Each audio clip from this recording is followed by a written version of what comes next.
Hello, fortune seekers. Today's video is going to be a good one. I have something here that will reveal your future. And best of all, it's straight from the Bible. And it's not some cryptic future prediction like you might get somewhere else. No, this one is for you, and it's very specific. Now, if you're excited to learn your future, go ahead and give me the thumbs up. Now, in order to see your future, we're going to have to dig well into the past. So we're going to look at the book of Genesis in the Bible. Now, this is the book that started it all. Judaism, Christianity, Islam. Everyone recognizes this book as historical fact. And this is not just any story. Oh no, this story will tell you your future. Now there's even an amazing Technicolor Dreamcoat version of this story floating around, but that's just silly, we don't like that one. Now before we get started, I want to say that about the conclusion I'm going to draw, if you were to ask a biblical scholar or a religious expert for the meaning of this passage, they probably wouldn't give you the one I'm about to tell you. That's because it's a secret. Now I don't think that means that I'm wrong, but simply that it's not the original intent of the story. It's not the focus. However, I think it's no less important and true. So let's get into it. As you may have guessed, this is the story of Joseph. Now if you already know the story of Joseph, you can skip ahead to whatever time it says on the screen. Now if you don't know the story of Joseph, which I'm sure a lot of people don't, or if you're a little foggy on the details, I will summarize it for you so that you'll know what I'm talking about. Now, of course, the best thing you can do is look it up in the Bible for yourself. I'll include a link in the description below to an online version, but remember that the book will always be better than my summary. It's a little like watching Jurassic Park the movie when all the cool kids say, you should just read the book because it's way better. So let's start with a little backstory.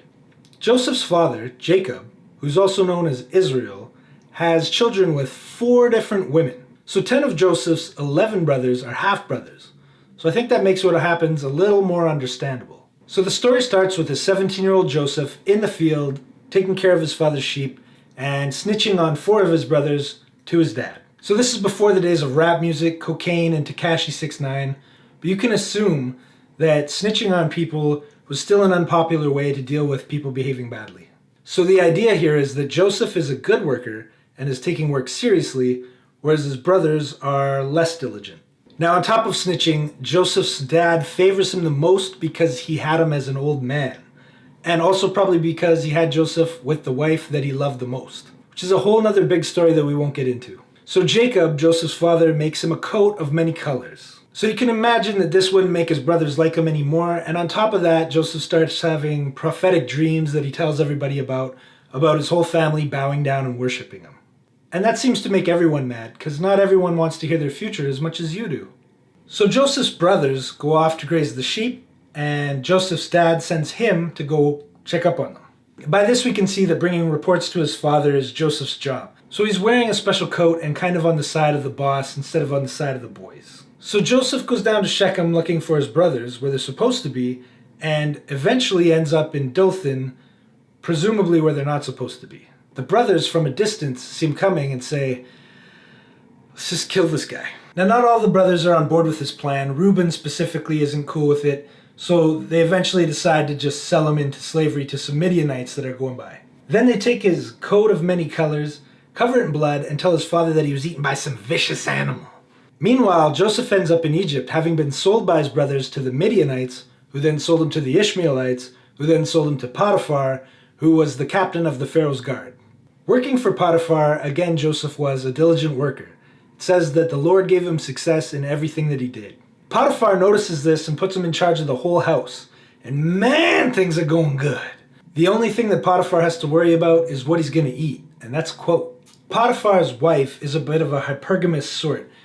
She notices that Joseph is younger and better and destined for great things. So she wants to hook up with him. And Joseph doesn't get down like that because it goes against everything he's all about. So he runs away from her, leaving her holding his coat.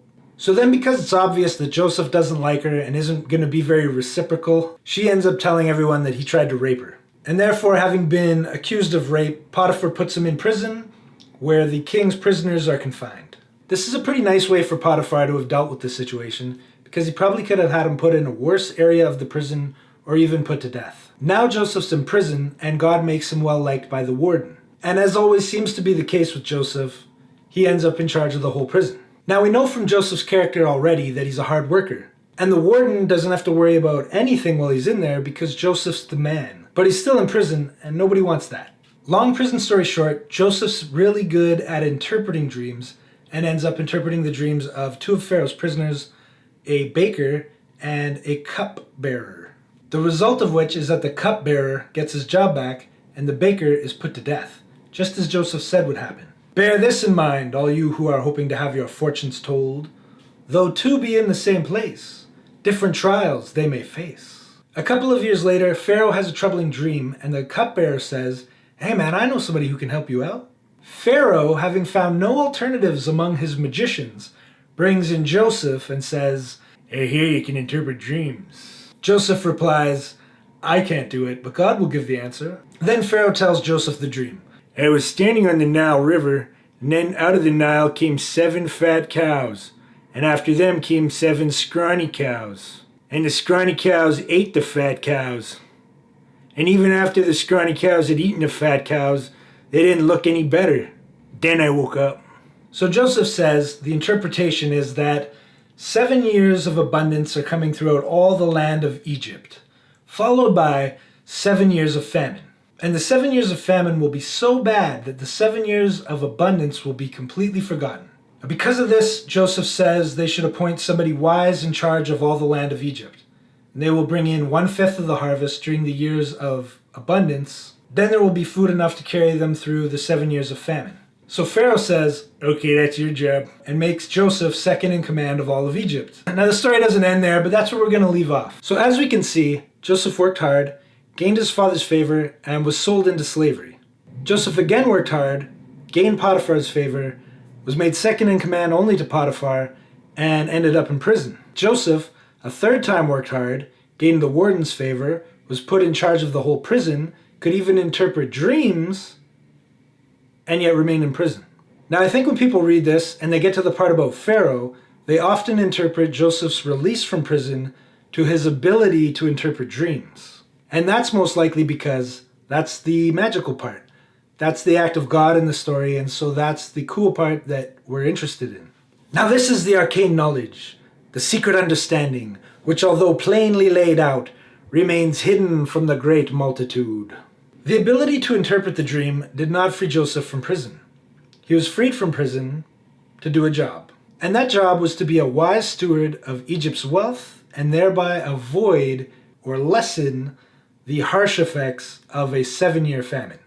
Now I want you to hear this part because it's the important part. The ability to store up wealth for later or to save was literally what freed Joseph from prison. From age 17 until age 30, Joseph worked hard.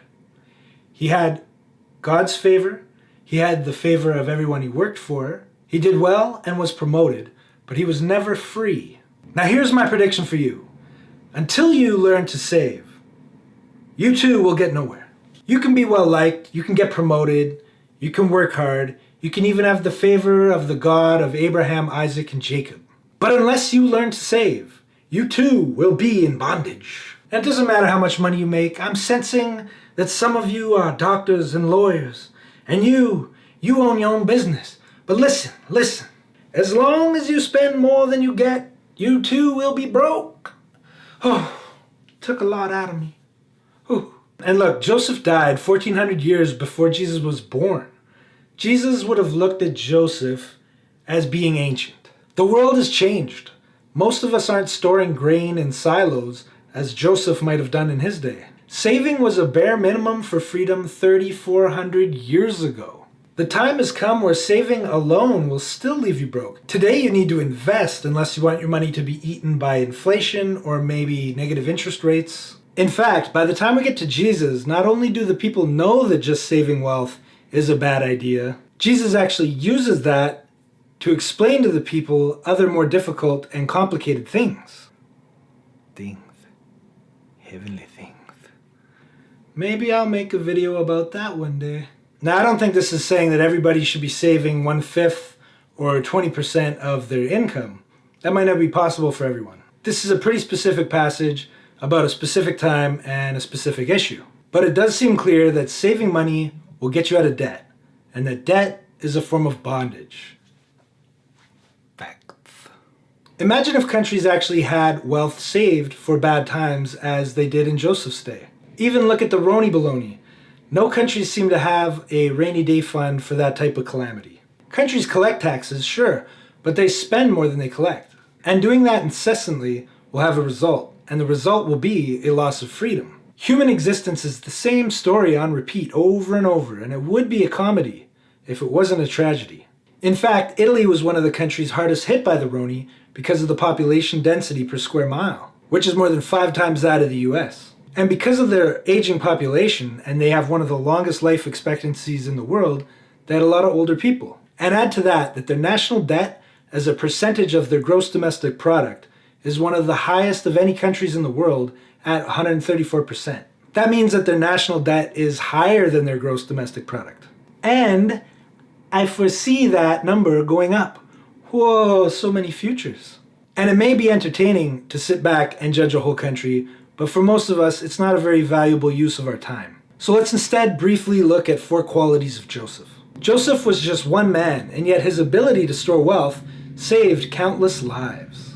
It didn't just free Joseph. Preparing for the famine saved the brothers who sold him into slavery that he eventually makes peace with, and his whole family. It helped all of Egypt, and of course it helped the entire Israelite nation that all of those people descended from. Joseph started late, 30 years old. A lot of people get hung up on the idea that it's too late to start saving, preparing for the future, or investing.